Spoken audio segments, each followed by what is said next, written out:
Hi friends, இப்போ மகாநதி பார்க்க போகிற மகாநதியில் வந்துட்டு நம்ம காவேரியை மனசிறங்கி இப்போ தான் விஜய்கிட்ட சொல்லலான்னு ஃபோன் பண்ணுறாங்க. அந்த டைம் பார்த்து மீண்டும் மீண்டுமா அப்படிங்கிற மாதிரி இருக்குது. ஒரே டாப்பிக்கை ஓயாமல் தைக்காதீங்கடா, கடுப்பாகுது ஆடியன்ஸுக்கலாம் அப்படிங்கிற மாதிரி இருக்குது. அதாவது வெண்ணிலாமா, அதாவது நம்ம காவேரி வந்து விஜய்கிட்ட ஏதாவது சொல்ல போகும்போது தான் வெண்ணிலாங்கிற ஒரு பறவை வந்து சிறக்கடிச்சிக்கிட்டு வருமாமா. எப்படி விஜய் என்ன ஞாபகம் இருக்கா விஜய், என்ன 2 வருஷமாக நீ காப்பாத்துறியா விஜய், என்னை பார்த்துக்கிறியா விஜய், அப்படியே அந்த மூஞ்சில் 4 பஞ்ச் பண்ணும் போல இல்லை. நிறையா பேத்துக்கு பழைய காண்டு நிறையவே இருக்குது. ஒரு ஜோடி புறாவை நீ பிரிச்சுட்டு இப்படி வேடிக்கை பார்க்குறியம்மா அப்படிங்கிற மாதிரி இருக்குது. என்னம்மா அப்பப்போ கொஞ்சம் பூஸ்ட் கொடுத்து எழுப்புறாங்க போல்.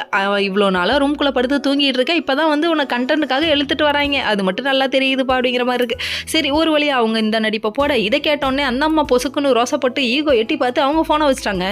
இங்கே ஒரு பக்கம் தவிக்கிறாங்க. அச்சோ அப்படின்னு சொல்லிட்டு பாப்பா உங்கள் அப்பாட்ட கூட நான் சொல்ல பாப்பாமா, நீயே பாப்பா மாதிரி இருக்க, உனக்கு ஒரு பாப்பாவா, சரி பரவாயில்ல விடுங்க, நம்மளே ஒரு அரலூசு, நமக்கு ஒரு குட்டி குழந்தையா அப்படின்னு நினச்சி அந்த பொண்ணை ஃபீல் பண்ணது போல்.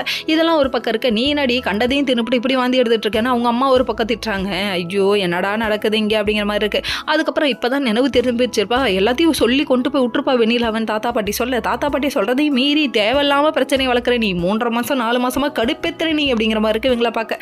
சரி, இது ஒரு பக்கம் இருந்தாலும் என்னடா அது வில்லி இன்னும் எட்டி பார்க்கலையேன்னு சொல்லிட்டு பார்த்தா நம்ம ராகினி ஒரு பக்கம் அப்படியே எட்டி பார்த்து, ஓ இதுதான் விஷயமா, இப்போ போய் உடச்சோம்னா அவங்க மறுபடியும் கோமாக்கு போயிடுவாங்களா, ஐயோ சொல்லக்கூடாதுன்னு முடிவு பண்ணிடுச்சு, நீ நாட்டில் நல்லதாக நினைக்க போகிற அவங்களுக்கு அப்படிங்கிற மாதிரி இருக்குது. காவேரி கஷ்டப்பட்டதை நினச்சி குழுக்குழுன்னு என்ஜாய் பண்ணுது, நல்லா வருவாமா நீ அப்படிங்கிற மாதிரி இருக்குது. நம்ம விஜய் ஒரு பக்கம் இங்கே வந்து நம்ம காவேரி கூட பேசணும்னு ஃபோன் பண்ணுறாரு, எட்டி பார்க்குறாரு, நீ என்ன பண்ணாலும் நான் திரும்பி கூட பார்க்க மாட்டேனேன்னு சொல்லிட்டு ரோசத்தில் இருக்காங்க ஒரு பக்கம்.